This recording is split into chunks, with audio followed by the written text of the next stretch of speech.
1827년 9월 11일 프랑스 파리. 그날은 운명의 날. 24살이었던 베를리오즈는 영국 셰익스피어 극단의 공연을 관람하던 중 아일랜드 출신의 여배우 해리엣 스미드슨을 보고 순식간에 사랑에 빠집니다. 이후 수많은 편지를 보내며 그녀의 마음을 얻으려 애쓰지만 그녀는 모든 편지에 일십으로 대처합니다. 당시 유명 여배우였던 그녀는 무명의 애송이 음악가를 거들떠보지도 않았던 거죠. 이렇게 좌절과 모욕으로 가득 찬 베를리오즈의 짝사랑 5년의 여정이 시작됩니다. 1829년 스미드슨이 파리를 떠날 때까지 이 철벽녀는 그를 한 번도 만나주지 않습니다.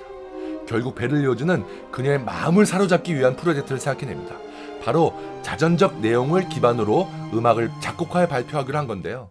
아무튼 그렇게 해서 불과 2달 만에 환상교향곡을 완성시켜 1830년 12월 5일 파리에서 발표하고 대성공을 거둡니다. 연주 후 관중들의 엄청난 환호 때문에 사악장 단두대의 행진을 앵콜로 다시 연주했다고 합니다. 아무튼 많은 예술작품이 그랬던 것처럼 환상교향곡도 이런 인간적인 이유로 역사에 등장하게 됐습니다. 자, 그럼 베를리오즈의 러브스토리는 어떻게 되었을까요? 스미드슨은 1830년 초연회는 참석하지 않았고 2년 후에 이 작품을 듣고 그제서야 이 곡이 자신에 관한 것이라는 걸 깨달았다고 합니다. 그리고 한 가지 훨씬 더 중요한 사실을 깨닫게 되죠. 바로 베를리오즈가 5년 전 무명 애송이가 아닌 국제적 명성의 유명인이 되었다는 겁니다. 결국 1834년 10월 드디어 결혼의 꼴이 납니다. 이 스토리가 여기서 마친다면 정말 완벽하게 아름다운 한 편의 로맨틱 드라마가 되었을 겁니다. 하지만 현실은 그렇지 않죠. 여러 문제와 갈등으로 10년의 결혼 생활을 끝으로 이혼, 베를리오즈는 재혼하고 경력이 끝난 여배우는 갖가지 질병에 시달리다가 외롭게 죽었습니다. 그래도 베를리오즈는 평생 그녀를 재정적으로는 돌봤다고 하네요. 결말은 조금 울적한 러브스토리죠.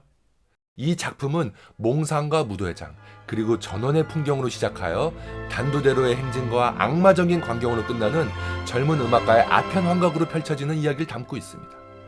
이 교향곡의 환상적이고 몽환적인 성격 때문에 후대의 음악학자들은 적어도 교향곡의 일부는 베를리오즈 자신이 실제로 아편에 취한 채 썼을 거라고 주장하기도 합니다. 그도 그럴 것이 이 교향곡에는 환각에 취한 주인공의 타오르는 욕망, 불안한 심리, 광기 어린 분노, 그리고 시시각각 요동치는 감정들이 정교하고 완벽하게 잘 표현되어 있기 때문이죠. 특히 이 교향곡의 핵심 소재인 그녀는 이데픽스, 고정된 관념이라고 불리는 핵심 선율로 표현됩니다.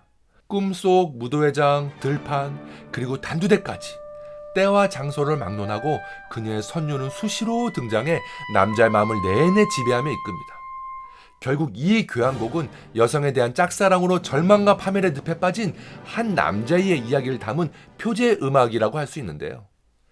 이미 1808년 발표된 베토벤의 전원교향곡으로 제목과 드라마가 담겨있는 표제 음악이 19세기 음악계의 중요한 이슈가 되어 당시 수많은 음악가들에게 영향을 끼쳤고 베를리오즈도 이 위대한 선배의 영향을 토대로 이데픽스를 고안해내 환상교향곡을 창작 대성공을 거두게 된 것이죠. 베토벤의 영감을 단순히 계승하는 것에 머물지 않고 더욱 혁신적인 음색과 오케스트레이션을 선보이며 새로운 세계를 제시한 환상교향곡.